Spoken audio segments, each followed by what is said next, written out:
So, a very good evening to you. A serving minister and a Labour MP are among a dozen politicians targeted by a honey trap scandal in which sexually explicit messages and images were sent via WhatsApp in an attempt to gain compromat on British parliamentarians. Speculation, of course, is rife, with many wondering if it was Putin or China behind this plot. Well, apparently it wasn't. It was one of our very own, none other than William Wragge, MP. No, I'd never really heard of him either, but apparently this guy, he's only 36 years of age, he's called a senior Tory. He's apparently deputy chairman of the 1922 committee, which in many ways is regarded as the people who choose whoever is going to be the next leader of the Conservative Party. Joining me now, Henry Bolton, former UKIP leader, Candice Holdsworth, journalist and broadcaster, and, of course, Andrew Eborn, barrister and futurist. There we are. Welcome to all of you. Well, we were going to kick off talking about the ECHR and whether or not Rishi Sunak's promising to leave it actually means anything at all. But I'm far more excited and interested about this story about William Wragge, to be honest, because the story literally writes itself. You know, when you're a journalist, you're waiting for a splash. Yeah. This is it. Oh, and you're going at 7 o'clock tonight, broken on James Mack's show there by Aubrey Allegretti, the Times writer there. And apparently he's admitted his involvement in a honey trap sexting scandal where he basically handed over the personal phone numbers, believe it or not, of senior colleagues, including ministers. Yeah, incredible. It's mind-boggling. Yeah. I mean, you know, many people out there will be thinking already that our members of Parliament are really not particularly bright. Not the full this ticket. This man seems to be proving the point. Yeah. I mean, it's incredible. He's held a reasonably senior position in the Conservative Party. He's been there for quite a while. And he has done something so incredibly stupid. He's also chairman, apparently, of a Common Select Committee. Yes, yeah. Extraordinary. But what about, I mean, we talk about security all the time, Andrew. I mean, you talked about AI and you talk about the dangers of people posing as other people. I mean, this is clearly a guy who's gone on to, what's it called? Grindr. He's on Grindr. Grindr, which I'm told is a sort of gay dating app. Yes. It's less about dating and more about sort of shagging, basically. And he's got himself into a situation where they've exchanged pictures, they've exchanged words. This guy's asked him for numbers, and he's given them to him. Well, it's firstly an appalling abuse of trust by William Wragge. I think that the reaction people, he's openly gay. It says you look at his profile. Yeah. Most people will not know who he is until this is broken. Unless you're on Grindr. I'm not. I'm not on Grindr. You can have a look later, but I'm not there. Right. You'll be a great relief. The reality is this: he was held over a barrel, but that's another story. What happened is he's breached the confidences of his fellow MPs. Right. But not only breached the confidences. I think that's appalling. Well, the needs, I hope there are serious questions being asked now as to whether or not security has been breached. Well, I think Leicestershire police are involved. This is, you know, in the past, not just in this country, but there have been cases similar to this, where people have actually got themselves into this sort of situation and been blackmailed into giving traditional honey trap information of national security value to somebody else. Right. So what is behind this? I don't know. It's for others to be investigating that, of course, but it might just be, I suppose, Candice, a sort of like they call these things phishing schemes. Yeah. I mean, presumably if you hook one guy and he gives you 6 other people, then you've got potential to hook at least 2 or 3 more, like a pyramid scheme gone wrong. Yeah, they call it spear phishing, apparently. Right. That's the name for it. I mean, it's just such low caliber behaviour. I mean, you wonder if he was targeted for that as well, the fact that he is quite a weak-willed person. I mean, it's just like no loyalty to colleagues whatsoever, and then later trying to make excuses and make out like he was the victim. Right. And it's just yet another scandal for a Conservative MP. I mean, how many have there been now? Well, exactly. The trouble is this is what happened. They basically, having given the numbers, which included several MPs, members of their staff and political journalists, they were then sent unsolicited messages by this person who identified themselves as Charlie or Abby. And apparently 2 of the MPs responded by sending explicit pictures of themselves. Right. Now, I always say history repeats itself because people don't learn the lessons from history. Everything you do, everything you say will get into the hands of the people you least want it to. Right. People have to work on that basis. There'll be lots of people worried now about that sort of side. But you raise an interesting point because it is about security. It is. And that sort of thing. When people first thought about this, look at history and how people have used sex to get spy secrets and so on and so forth on that sort of basis. Well, exactly right. I also find that, in fact, there are other party MPs who have been contacted, so it may well be, may have already happened. But the other thing that I find quite extraordinary, really, is the fact that, you know, most people, if they work for a reasonably good-sized company, if you're a member of the staff, and I know MPs are not staff members of anything, but surely they should all have encrypted phones, shouldn't they? Well, without it, and you're right, Mike, it applies not just for politics, but about company secrets and so on. There will be people out there at the moment in a similar position who are being held over a barrel, being blackmailed as a result of these compromising pictures, explicit pictures. But there's another point there as well. I mean, we're talking about members of Parliament. There are all sorts of other people in this country who are occupying incredibly important positions, whether it might be in Rolls-Royce dealing with nuclear power plants, it might be, in design of new military technology, who are all also susceptible to this. And I certainly, having worked with them, I'm certainly not in the business of criticising our intelligence agencies who are they're swamped. Yes. But should we not be thinking about this sort of threat being directed not just as MPs, but all of these other people who have information that is absolutely crucial to the well-being of the British people? And it's not just giving away numbers. If you can give away secrets on that sort of basis, which is how the whole thing works. And also in the era of AI, you can make up these compromising pictures. Yes. Yeah, I mean, if you're stupid enough, you could be done by somebody who says, actually, Rishi Sunak's on the phone, and it's not him. It's the Somebody fake sends you a voice. picture of yourself and you go, hang on, I don't remember that. But let's talk about Rishi Sunak, because we were originally going to kick off the show with this ECHR situation. I've been saying for ages, why don't we just not make a big song and dance about leaving the ECHR and thereby apparently creating ourselves as a pariah in the rest of the world, which I don't really care about, but also just ignore it. Well, the thing is, I've noticed is rhetoric on this has become more hardline. It's sort of been like, well, we can work with them, we can find a way. So now we're going to leave the ECHR, which is something he's never said before. But he's only saying he might leave the ECHR, well, this is the which thing. he could have said about a year ago. You've got to find somebody to blame, and this is the reality. And I think the focus has to be on the abhorrent the people traffickers. And as you say, the thing about Rwanda has become such a crazy word anyway. It's sort of a poisonous word. But people need to work out what the ECHR is, because there's a lot of confusion about it. And the reason it was set up was drafted after the aftermath of the Second World War, and to basically protect people against the state. It's grown beyond anything that it was intended to do back at the time. Well, doesn't it have a duty to protect us from being invaded by hundreds of thousands of illegal immigrants? It does, but without going into all the... Andrew will sort of be able to talk better to this than I can, but, we've got a difference between codified law in the rest of the European Union and common law here, and that's been actually a conflict that has created massive problems that has never really been talked about. And here we have, therefore, a court that is working on codified legal principles that actually is at odds with our own thinking on this. So, and maybe Andrew wants to follow up on that, but the point is that we are not. We think that it should be there to protect us, but actually it isn't. It's not functioning in that way. So there's a serious debate. So basically, we should just ignore it then, shouldn't we? Well, in the past, we have been able to. So, I mean, you look at prisoners' voting rights, for instance, but then you had a lot of cross-party support. I mean, Labour and Conservatives coming together, and the ECHR backed off. But Labour are not going to do this now, not with an election looming. And also, I mean, Keir Starmer doesn't even want to enact the Rwanda plan anyway. I mean, if they get the supermajority, I don't know if they will, but if they get it... I don't think that's going to be happening. They'll do something totally different. Yeah. It's ridiculous. The whole thing, this ECHR, Rwanda, migration, you've only got to watch the numbers of people coming in to see that it's making no difference at all. There is no government policy. Well, it's not deterring the crossings. It's not going to deter the crossings, certainly not in the numbers that Rwanda might end up receiving.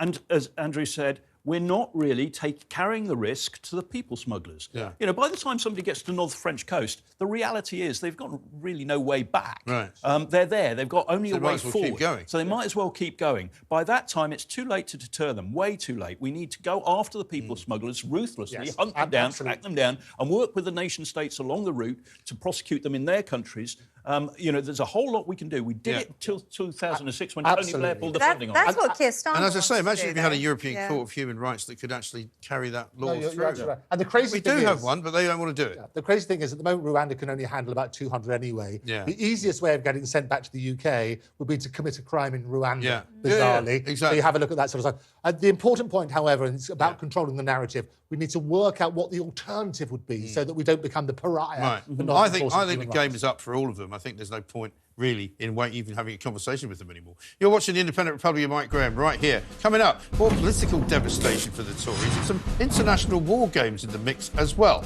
Do not go anywhere.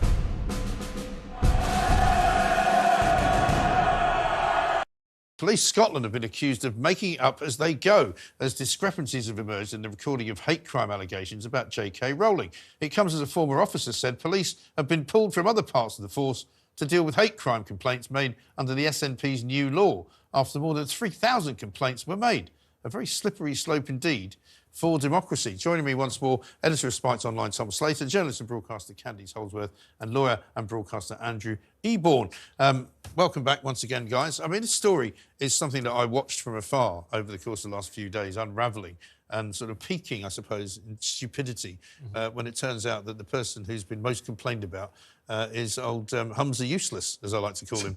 You know, he's managed to kibosh his own job. I mean, it's a sort of special Harry Carey that the SNP leaders do, isn't it? You know, Nicola Sturgeon already sacrificed her career on the altar of transgender madness, and he's doing the same thing. Exactly. Yeah, well, Andrew, presumably any decent barrister would demolish this in a court of Absolutely. law and say, you're basically trying to make it illegal for people to say things which are true. Exactly. And I mean, the that reality doesn't make any sense. It's always freedom of speech, but not freedom from consequences. And actually, JK Rowling, as in bowling, to her absolute defence, basically tested people. Right. So look, come and arrest me. Yeah. I'm going to say this. I'm going to say biological men are biological men. That's the end of the story. Right. And if that's a hate speech, then let me know. Right. And if that fulfills... Come and arrest me. Exactly. So that was her taunt, if you like, to the police.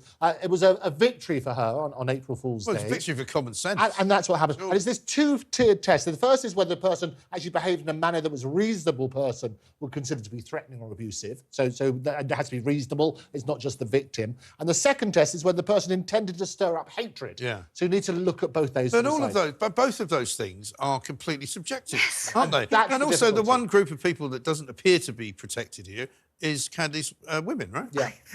They said they're working on something to do Oh, with good. women. Oh, no. I don't even want to know what that is going to look like. I mean, that could look absolutely terrible. I mean, it'll be all kinds of things. It could be like microaggressions and things like that. Yeah. You know, putting a hand on a knee. I mean, just really, really, really ridiculous things. Right. If we can look at this as an example of what to look forward to. This is the whole problem with having these sort of definitions of hate. Yes. Well, it's woolly language, and that's the real problem. How people have to enforce it. And when the police come out and say they investigate every single complaint, if they don't do that, it's a nightmare. If they do that, they're going to miss out on other things as well. But just to put it in perspective, the legislation basically broadened. The problem originally was about racial hatred. Yeah. They then added other characteristics of disability, religion, sexual orientation, age, and transgender, but didn't mention sex. So in other words... So they're trying to cover all the bases and failing. Yeah. But this is why you can't police hate, because at the end of the day, one man's hate preacher is another man's freedom fighter. Yes. So therefore, the state should get out of the business of deciding what this is. But that's the problem for everybody in the game, because they're trying to work out, for those who have to enforce it, and I do feel sorry for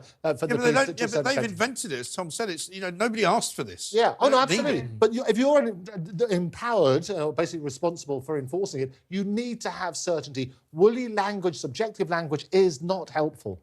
And it's going to be misused so badly. People are going to use this vendettas. Vendettas to settle Twitter feuds. Right. That's what it's going to be so tempting for them to bring the police in. We've seen Twitter become a place where people threaten each other with lawsuits all the time. There's more lawsuits now because of people saying things on Twitter than I think there have ever been. There's also evidence from the law and from courts where they're saying don't bring your poxy Twitter feuds to court. It's a waste of court time. Get over yourselves and stop suing each other all the time. Yes, be a bit more resilient, toughen up a bit. Yeah. We would be so much better if we just remembered that old kind of sticks and stones maxim. People being rude to you on the internet is not the worst thing that's ever happened to you. Go outside, talk to someone in real life. It will be fine. One of the good things which has happened in the last few hours is that previously they said that if a crime was reported against you, you would go on as the person who's been alleged to have committed it. Now what happens is the person who reports it goes on. So it's actually the focus is trying to get people to stop. Right. But haven't they also done something which is meant to be no longer a legal recourse in law, which is they've started to record, as some people say, some of JK Rowling's interventions as non-crime hate crime, which in England the constabularies are supposed to not be doing anymore. Well, that's one of those ones where every Tory Home Secretary says you've got to stop doing this, and they just carry on doing it. And this is really Orwellian. That phrase is a bit overused, but non-crime. Yeah. It's like pre-crime. It's like things that can show up on a CRB check, for example. Exactly. You wouldn't know are on there. And we're talking about this thing as being subjective. This is absolutely subjective. Someone got a non-crime hate incident recorded against Amber Rudd because of a speech she gave about immigration that he later admitted he never actually heard. Right. So this is the sort of scale of how credulous the police are. But as ever, it shows you that the police do bear some responsibility for this nonsense as well, because they've been told to stop doing it and they carry on doing it. Yeah. Also, the mischief you're trying to guard against, actually, it's going to encourage people to try and push the boundaries of the law. So for those who want the protected people in that sort of basis, people are going to turn around and will say, well, JK Rowling said this, I'm therefore going to say this, and more and more people are going to take part as a result of it. Even more reason why it should never have been done. No, there's something very Salem about it all. Something very pre-Enlightenment, people pointing fingers at each other and trying to use the law and the courts to hurt one another instead of being able to just settle things themselves, to engage in debate allow with people themselves. to have opinions which you might not like, even if some of them might be borderline, racist or fascist or communist or whatever they are. It's not illegal to have an opinion that's different. It's not illegal to think, and that's the essence of freedom of speech. You have to embrace and listen to views that you disagree with. But this is not modern politics, is it? Modern politics, if you're on the left particularly, suggests that if you're on the right, you must be 1, a horrible person, 2, a bigot, 3, at least a racist of some strain or other. They don't allow any discourse really about anything. And when they do have it in the Labour Party, for example, about Gaza, they all start, sort of tearing each other to shreds. So thank you, guys. You're watching the Independent Republican, Mike Graham.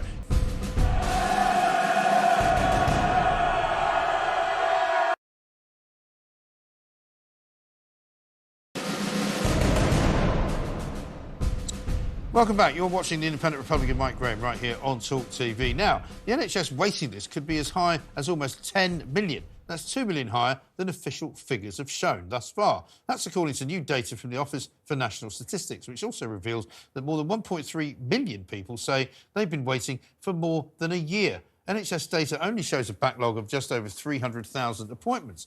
And as it couldn't get any worse for the health service, a GP surgery in Kent is asking patients to bring their own batteries for blood pressure and heart checks in order to clamp down on waste. I've got Mike, Candice and Andrew back.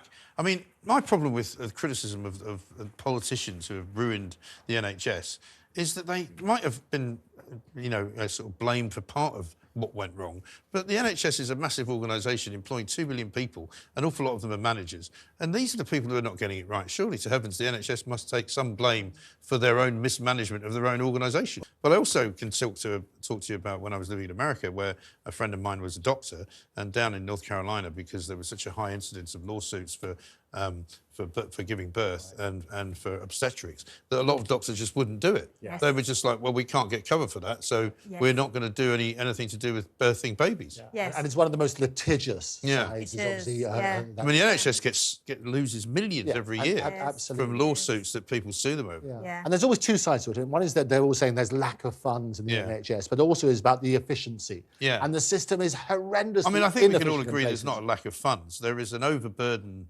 of people who don't do anything medical, it seems to me. 50% of the people working there, which is about 1 million people now, don't actually do anything which is of any use to man or beast in terms of medical help.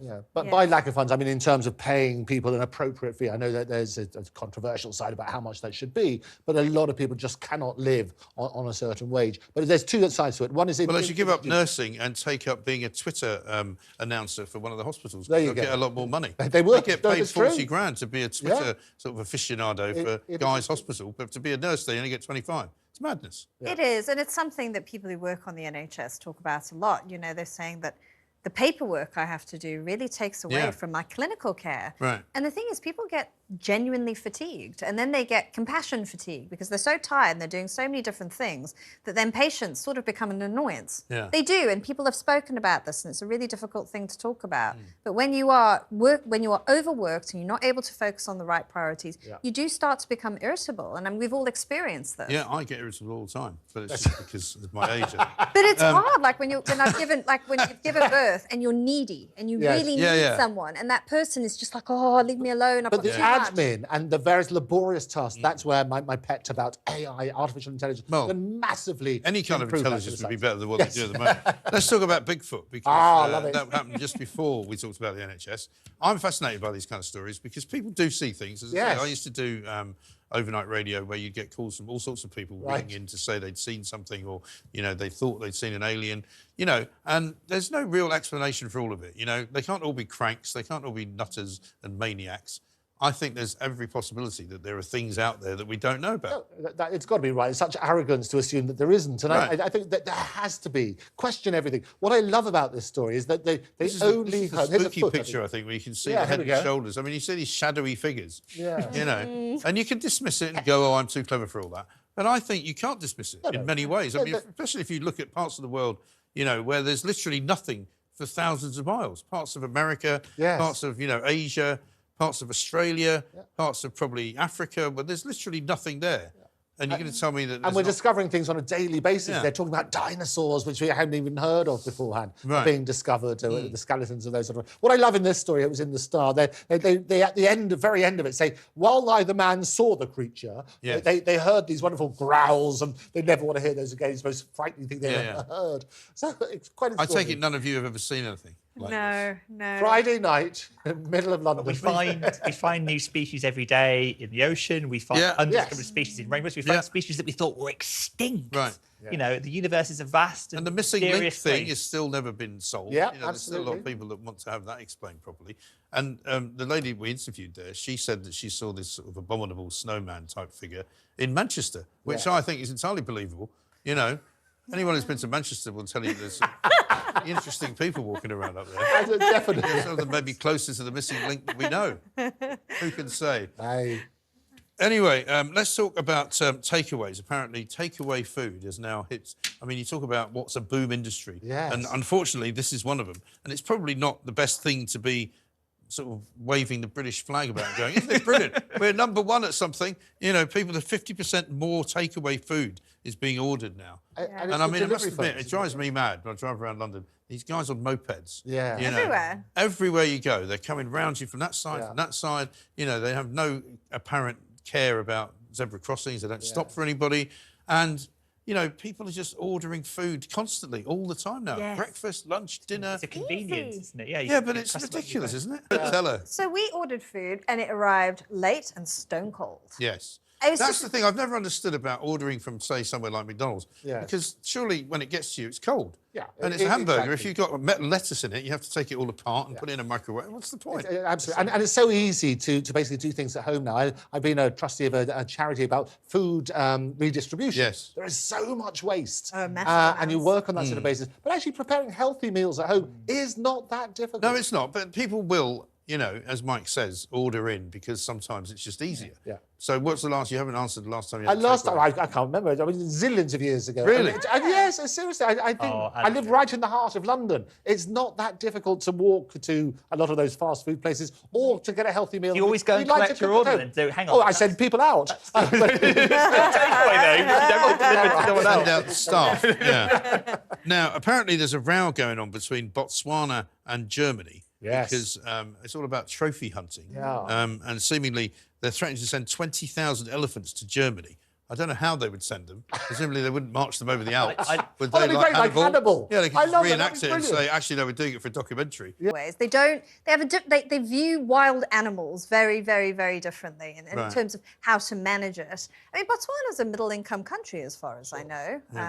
But you know, it's the same argument they do for about fox hunting. They're saying that in certain places, this is what happens. They're a big menace, and that's why you have to cull them. But you have to do things humanely, and this is the thing. You can't basically confuse the two arguments. A trophy hunting is abhorrent, and seeing these glorious animals being destroyed for their tusks or whatever is abhorrent. What their answer is, look, the elephants are a big nuisance. They are a big nuisance, and they're very threatening. I've been in amongst all sorts but is of the answer also a foreign country coming in and saying you shouldn't be doing that, therefore we're going to somehow punish you? Exactly. well, it's not going to happen in reality, but I think, although I love the vision of the Hannibal... No, I don't mean that. I mean the fact that Germany's been critical, or that Britain would be critical, or that any country in Europe would be critical of it and say that you have to stop doing it. If you're a key export market and you suddenly decide to turn off the tap for these particular things, obviously I agree with Andrew entirely, it's a horrible practice, but you should have a role in creating another demand. Say, okay, well, we send tourists to Botswana to, do ecotourism with the elephants there. There'd be a huge demand for that as well. Well, there wouldn't. There'd just be a lot of limp-wristed people from Chiswick going, oh, let's go and, do a bit of ecotourism. They'd all be wealthy people, and you'd be still enslaving... Yeah, but you'd be enslaving the locals, wouldn't you? Well, I think I'm surprised you opt for that, Mike, to be honest. That's shocking. Absolutely shocking. Now...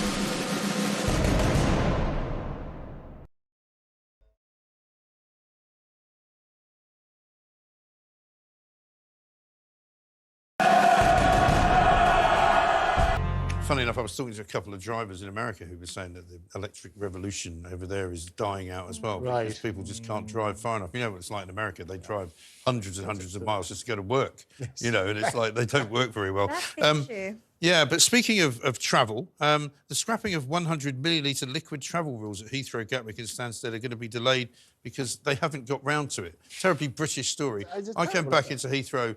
In fact, when I went out from Heathrow last week, what I didn't know was that they've apparently changed the rule on taking a little plastic bag full of all your stuff and putting it out. You can now leave it in the bag. Yes. I didn't know that had happened. I'd seen it at City Airport, where you can just leave it in your suitcase and they just scan it all together. But when I came back, basically, one of the things that I noticed was that the escalators didn't work at Heathrow. Right. And you walk for about what seems about 2 miles, and then you get to one escalator which goes up to take you into sort of baggage reclaim and customs.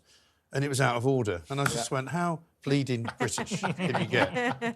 We got to Kennedy Airport and it's modern and it's fine. And it didn't used to be, but they're still much better, it seems, at updating their airports. I mean, Heathrow is an ancient airport now. It is extraordinary. I went on the very first day booked with the family when Heathrow Terminal 5 was there. And you might remember, I thought, we'll just go up to Scotland, it'd be dead easy. And of course, all the things didn't work. So we ended up spending Terminal 5 is a nice terminal. It's lovely just now. Too busy all the time if you go there. And British Airways is not what it was, I don't think. No, I mean, I know people who've had such bad experiences lately. Yeah. Like getting like a flight cancelled at the last minute. And a family I knew ended up landing in Cape Town at 3 a.m. in the morning with a baby. Luckily, they had family there that could come pick them up from the airport. They were hoping to go to Edinburgh, weren't they? Well, this is the thing. That's right. It was on that basis. It's like the old joke. You go up to the British Airways counter and say, can you send one of these bags to Rio de Janeiro and the other one to Hong Kong, please? And I'm like, why do you want to do that? He said, because that's what you did last time. Scoop is all over the papers, has been all over the papers for about a week. I think it starts on Netflix this weekend. Yes. Mike's very excited about it. He loves it. I'm quite a good friend of Sam McAllister's, and so I mean I've been following her journey from deciding to leave the BBC, writing the book, getting Netflix to pick it up, to this week she was in New York posing in front of this giant electronic poster in Times Square, and she was like, it's just unreal, it's surreal, but it's supposed to be a very good sort of study in journalism. It's not always easy to make good movies about journalism, but this one apparently is pretty good. And brilliant casting. I have to say, the lookalikes, what they've done with the hair and so on and so forth. It's wonderful stuff. It is the stuff you couldn't make it up, could you? And the whole Prince Andrew thing, the interview and that sort of stuff. Yes. Have a look at that. I mean, they have taken some license, I suppose, but I mean, I wonder whether he's going to be watching it. I wonder if Prince Andrew... I can guarantee him and his lawyers anyway. Does he have Netflix in his Windsor hideaway cottage with 68,000 bedrooms? And the corgis there as well, watching it with him, presumably. Apparently they all watched the Crown. They all watched it. Yes. Well, I mean, did they though? I mean, the Crown would say that. Apparently, they did. Yeah, I mean, the problem with The Crown is that it was blurring the lines between what's fact and what's fiction. And that licence, the artistic licence, is the unthought. It's a brilliant series. But that's the problem with all of these things. I'm assuming that in Scoop there might well be a bit of licence. Oh yeah, there'll be take it with a pinch of salt. They won't do everything exactly. By Sam McAllister's book, you've got to get the gospel version. Yeah. But yeah, I mean, her book has got all of it in there, and I mean, she has told me the story many times of how she couldn't actually believe what she was hearing. She was sitting on a sort of. Probably this will be portrayed in the film. She was sort of sitting behind Andrew with, sort of on the floor opposite Emily Maitlis, who was asking the questions. And with every kind of answer, she was kind of going, does he know what he's saying? And at the end, when he said that, he was quite pleased with it, went off to tell his mother how well it had gone.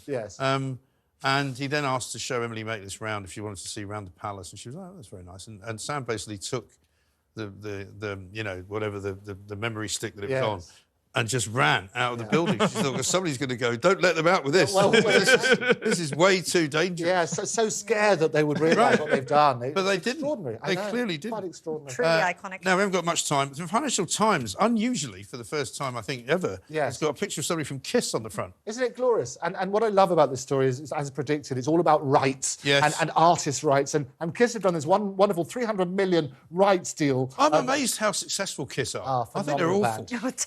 Absolutely. They're iconic. The look is, you know. I mean, I've actually met Gene Simmons. Yes, he's a good friend of Piers Morgan's because he used to be on The Apprentice with him. So he would get him on whenever he was in England. Right. He would be on his show, and he was upstairs. A very funny guy, actually. Very funny. But I can't stand their music. No. Right. I don't know. I hated that whole era. Yeah. What, sort of glam rock? Oh, and hair rock, and then it all got smashed to pieces by grunge, which I love. Grunge, I definitely think is a much better choice. But yeah, so they've done a rights deal for $300 million, basically giving away all of their music, which is what a lot of people have done. Springsteen's done it. Absolutely. I think Bowie was the first one to do it. And it's an amazing way to... It's great. Just You get want to loads have of the cash. money now, so there's that sort of stuff. Right. But it's also with the same company, with ABBA, so Pop House, this new company, and Bjorn is behind all that sort of stuff. So they're going to do this virtual reality version of Kiss, showing them in their prime. Yeah. They have the longevity. And they must believe that they're going to make that money back. So oh, yes, absolutely. You know, for the rest of the time. Finally, we've only got a few minutes, or less than that, probably. 20 seconds. Chinese state banks hold the key role in the future of Thames Water. It's probably the worst thing that could happen to Thames Water, who can't control anything. I mean, buried away in this article is the fact that the shareholders have asked Ofwat, the regulator, to approve a 56% real terms rise in bills by 2030 as well. I mean, it's absurd. It's absurd. But they're unable to pay the 190 million loan. I mean, so there it is. This is they're not going to be the only company. end. You've got to stop talking. It's all over. You've been watching Independent Republic of Mike Graham. Thank you to all of you. Plank of the week tomorrow, 7 o'clock. See you next week.